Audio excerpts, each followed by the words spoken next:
Eu quero cumprimentar os irmãos com a paz do nosso Senhor e Salvador Jesus Cristo, essa pessoa maravilhosa que é Jesus, que tem um projeto maravilhoso para nós, um projeto sofisticado, que é muito difícil da gente aceitar, da gente compreender. Por isso que a Bíblia fala que é pela fé, porque o nosso corpo e o nosso coração enganoso, ele está agarrado com a terra, com os prazeres da terra e com esse sistema da terra, né? Porque, infelizmente, desde criancinha, nós não aprendemos o projeto de Deus de acordo com o que está escrito na Bíblia. Muitas pessoas até nascem dentro de uma casa onde se prega a religião, onde muitas vezes se dá até a vida pela religião, mas não aprendem o projeto de Deus que está escrito na Bíblia, nos 66 livros da Bíblia. E realmente é muito difícil o homem aceitar a simplicidade da Bíblia, a simplicidade das palavras de Jesus. O homem fica sempre procurando algo mais, buscando mistérios, magias, coisas que possam mexer com a sua imaginação e que possa ser traduzido para o mundo material. Mas a Bíblia prega o céu, a Bíblia prega o reino de Deus, que é uma cultura, por isso que foi criada a igreja e foi criada a Bíblia, para que a gente aprenda essa cultura de Deus. E é muito importante, irmãos, a gente ir à igreja, ainda que as pessoas que estiverem no altar não representem Deus como deveria, mas o que importa é você, porque a salvação ela é individual. E você precisa de Deus, e você precisa dessa cultura, você precisa de adquirir o conhecimento de Deus. E é muito difícil você sozinho, sem a igreja, sem a leitura da Bíblia, sem conviver com pessoas que falam de Deus, você querer buscar esse conhecimento. Você vai sempre achar que não precisa de ter esse conhecimento. Mas eu digo para você, se não fosse necessário esse conhecimento, Deus não teria criado a igreja lá com Moisés. Livro de Êxodo, capítulo 12, e em diante ali, Deus não precisaria de criar a igreja. Deus não precisaria de criar a Bíblia. Não é? Não precisaria, porque você sozinho, sem Deus, você iria adquirir o direito de ir para o céu. Mas isso é uma ilusão, irmãos. Todos nós temos que ter humildade e nos rendermos à palavra de Deus. Estamos vivendo o melhor momento da terra, onde se cumpriram várias profecias que estavam escritas claramente na Bíblia e onde nós, dessa geração, né, dos anos de 1950 para cá, tudo tem sido revelado, né? E isso é um cumprimento de uma palavra de Deus que, por exemplo, se encontra ali no livro de Lucas, capítulo 12, no versículo 2, por exemplo, Jesus diz assim: mas nada há encoberto que não haja de ser descoberto, nem oculto que não haja de ser sabido. Portanto, tudo o que em trevas dissestes, à luz será ouvido, e o que falastes ao ouvido no gabinete, sobre os telhados será apregoado. E também você vai ver essa mesma palavra ali no livro de Mateus 10, no versículo 26, que diz a palavra do Senhor assim: portanto, não os temais, porque não há nada encoberto que não haja de revelar-se, nem oculto que não haja de saber-se. o que vos digo em trevas, dizei-o em luz, e o que escutais ao ouvido, pregai-o sobre os telhados. E não temais os que matam o corpo, e não podem matar a alma. Temei antes aquele que pode fazer perecer no inferno a alma e o corpo. Então, veja bem, aqui Jesus já está mostrando que ia chegar um tempo que ia ser tudo revelado. Hoje nós estamos vivendo esse momento, não é? Hoje, por isso que muitos políticos, muitas pessoas da alta sociedade, de grandes fortunas e poderes desse mundo, estão contra hoje a internet, estão contra a mídia, né? Porque eles não conseguem controlar. Você, com um celular, você passa aquilo que você está vendo, aquilo que está sendo revelado para milhares, milhões de pessoas, né? Então, além das pessoas que estão tendo a oportunidade de estudar, tanto homem quanto mulher, tanto pobres como pessoas de classe média, pessoas ricas, estão tendo a oportunidade de estudar, têm a oportunidade de ter uma internet na mão, que você pode saber tudo o que está acontecendo no mundo. Isso Deus está fazendo para quê? Para que você amanhã não tenha desculpa. Quando chegar o dia do Senhor, onde seremos julgados, como você vai se desculpar com Deus? Deus te deu uma Bíblia, a mesma que eu tenho, a mesma que o pastor mais famoso, mais estudioso tem. Você tem na sua casa, na sua mão, na sua língua, né? Deus te deu a internet aí para você pesquisar tudo, né? Muitas vezes você não acha tempo para pesquisar as coisas de Deus, você não acha tempo para buscar o conhecimento do reino de Deus, do projeto de Deus, e poder ser forte o suficiente e sábio o suficiente para não ser enganado. Você tem tempo para ficar no Instagram, no Facebook, no WhatsApp, né, no YouTube, para ver coisas inúteis ou coisas deste mundo, né? Mas Jesus deixa claro, eu não sou deste mundo. O projeto de Deus não é para este mundo. Apesar do governo de Deus estar sendo exercido aqui na terra, né?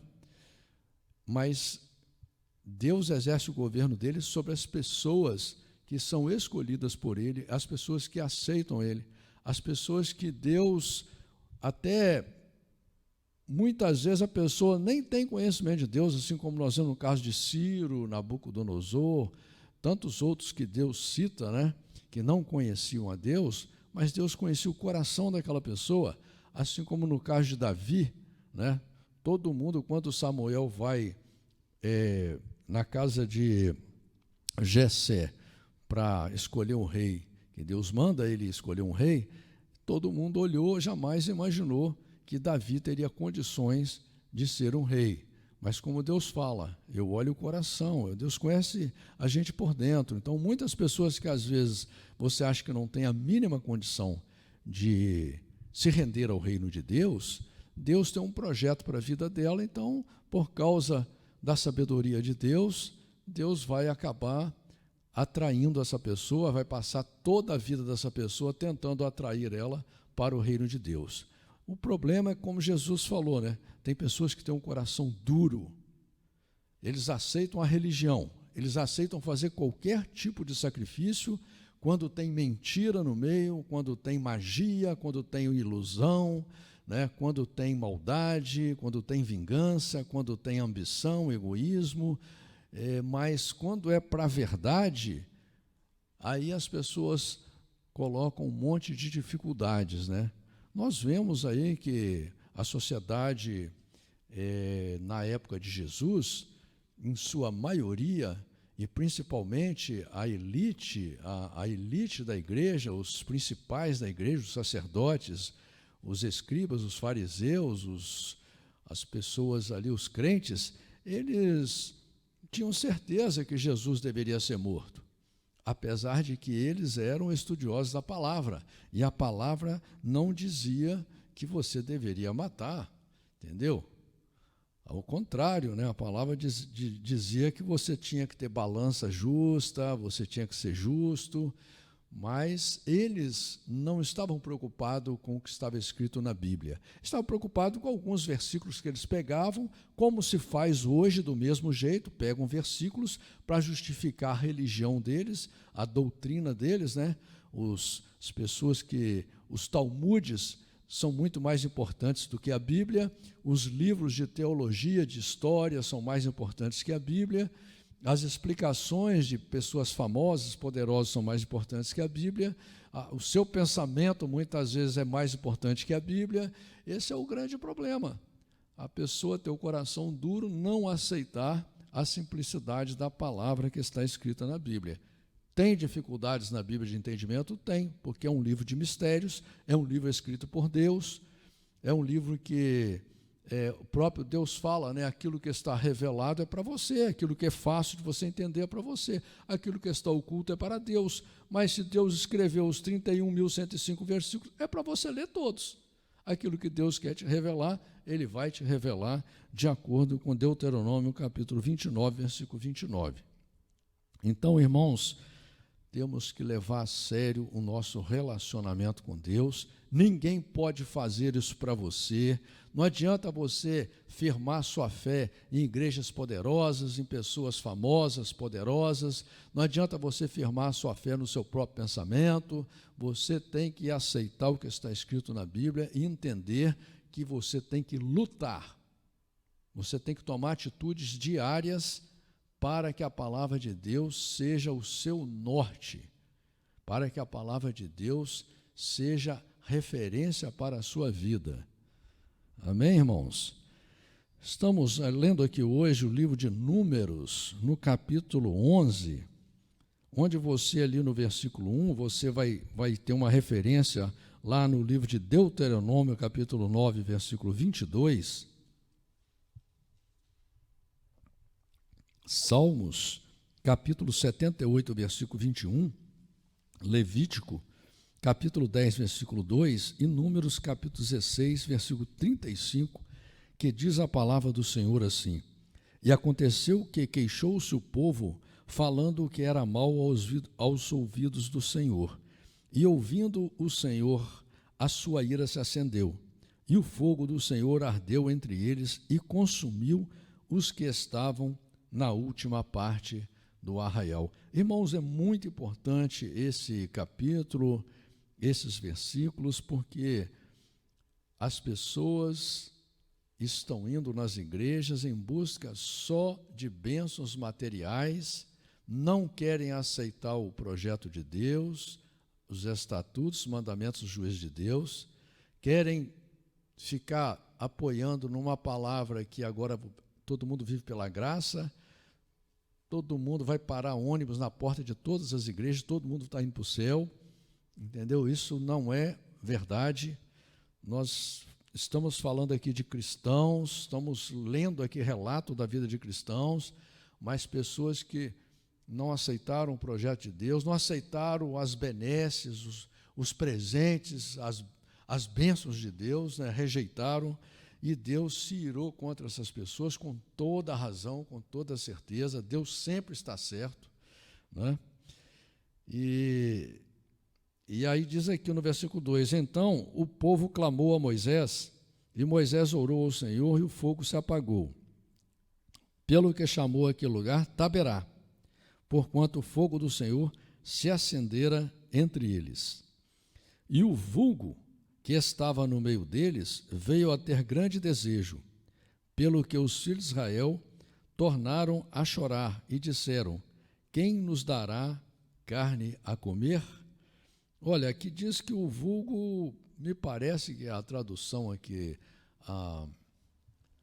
são vulgos, seriam os não israelitas, aqueles que não eram israelitas que começaram a reclamar. A gente pode ver uma referência aqui lá em Êxodo 12:38 e Salmos 106:14. Lembramo-nos dos peixes que no Egito comíamos de graça, e dos pepinos e dos melões e dos porros e das cebolas e dos alhos, mas agora a nossa alma se seca, coisa nenhuma há senão este maná diante dos nossos olhos. Olha, irmãos, veja bem aqui, esse povo estava gerações em uma escravidão severa, terrível. Se você quiser entender o que é uma escravidão dessa, entra lá no Google, pesquisa a escravidão nessa época, vê como viviam essas pessoas, você vai ver que era uma situação terrível, né?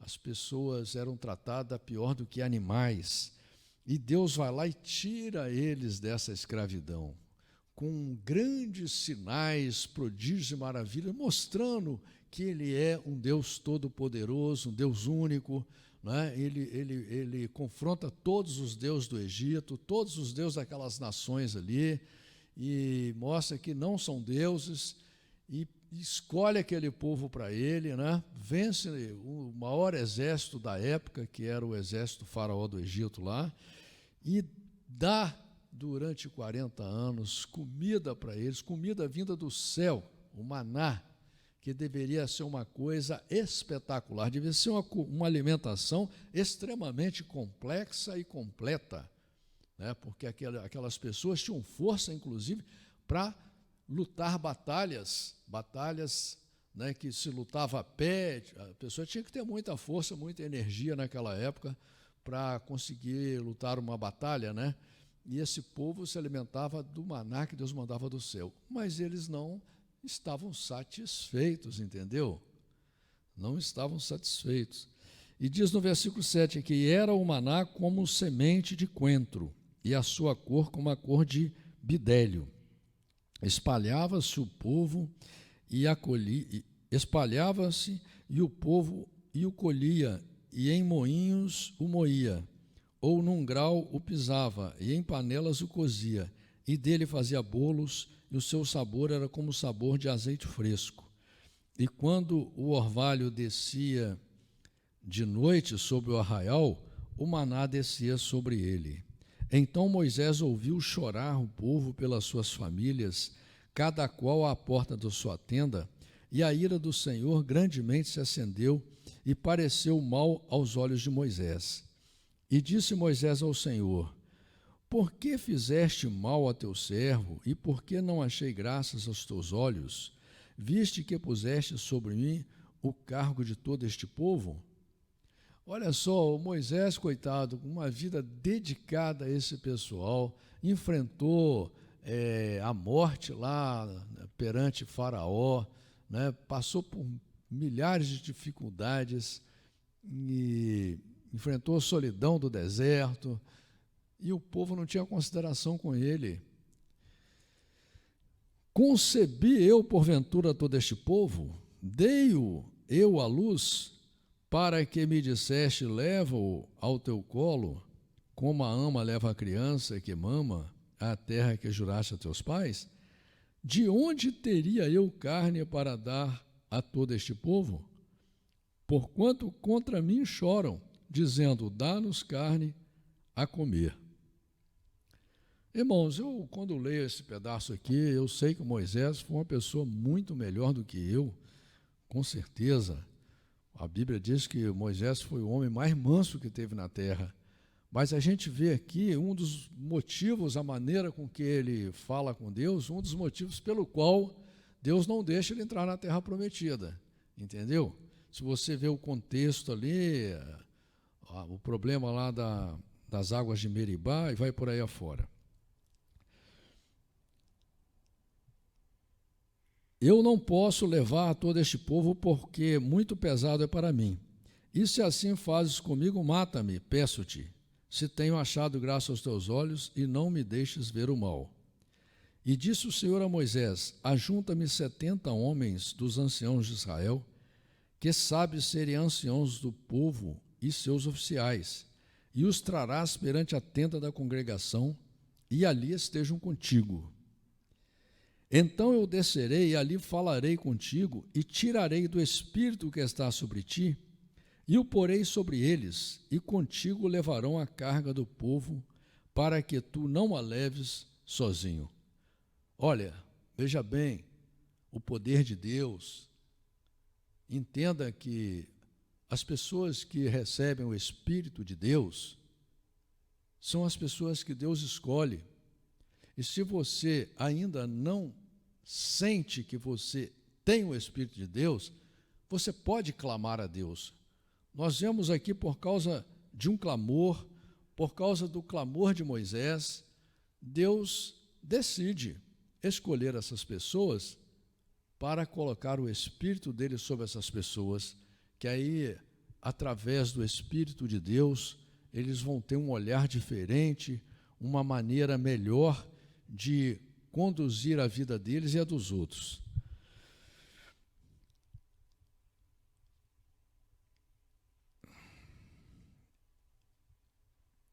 Versículo 18.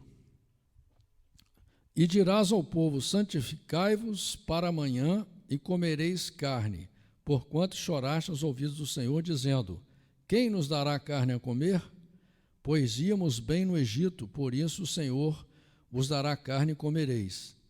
Não comereis um dia, nem 2 dias, nem 5 dias, nem 10 dias, nem 20 dias, mas um mês inteiro, até que vos sair pelas narinas, até que vos enfastieis dela, porquanto rejeitastes ao Senhor, que está no meio de vós, e choraste diante dele, dizendo: por que saímos do Egito? Você vê aqui que Deus não está contra o pedido deles de pedir carne, não.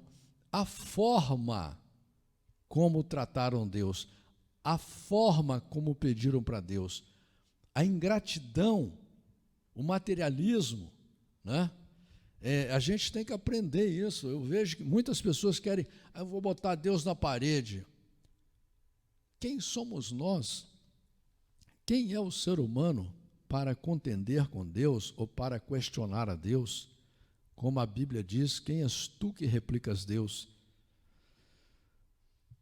E disse Moisés: 600.000 homens de pé, e é este povo no meio do qual estou.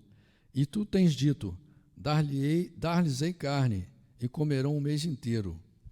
Degolar-se-ão para eles ovelhas e vacas, que eles bastem? Ou ajuntar-se-ão para eles todos os peixes do mar, que eles bastem? Olha só, irmãos, aí, a falta de fé. Hoje estávamos aqui falando no culto sobre a fé. Apesar de tudo que Deus fez, apesar de tudo que Deus já fez na sua vida, qualquer coisinha que acontece, você questiona Deus e você perde a fé. Por isso que a Bíblia diz que a fé é cega. Por isso que a Bíblia diz que a fé é em Deus. A fé é na palavra de Deus. É você crer que é Deus que pode fazer. E se Deus não está fazendo, é porque Ele tem algo melhor para você. Muitas vezes até a dificuldade que você rejeita, Deus está deixando você passar por ela, porque será bom para você. Versículo 23. Porém o Senhor disse a Moisés: teria sido encurtada a mão do Senhor? Agora verás se a minha palavra se há de cumprir ou não.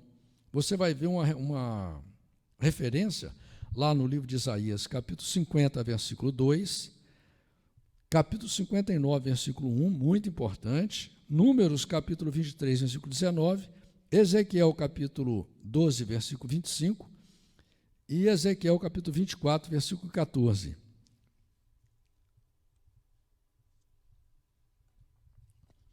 Não espere, irmão, Deus se aborrecer com você. Não espere Deus ter que falar para você: você acha que a minha mão está encurtada, que eu não possa fazer? Aquilo que está escrito na Bíblia, você acha que Deus não pode cumprir na sua vida? Você acha que o que está escrito aqui não é para você? Se Deus te deu uma Bíblia, o que está escrito é para você. E tudo aqui, tanto as bênçãos como as maldições, como está descrito lá em Deuteronômio capítulo 28, é para você. Não é para o seu vizinho, não é para outra pessoa, não é para você. O negócio é de Deus com você. E você vai esperar Deus dizer: falou, olha, meus ouvidos não estão agravados que eu não possa te ouvir. Que tipo de oração que você está fazendo para Deus? Como você está se relacionando com Deus?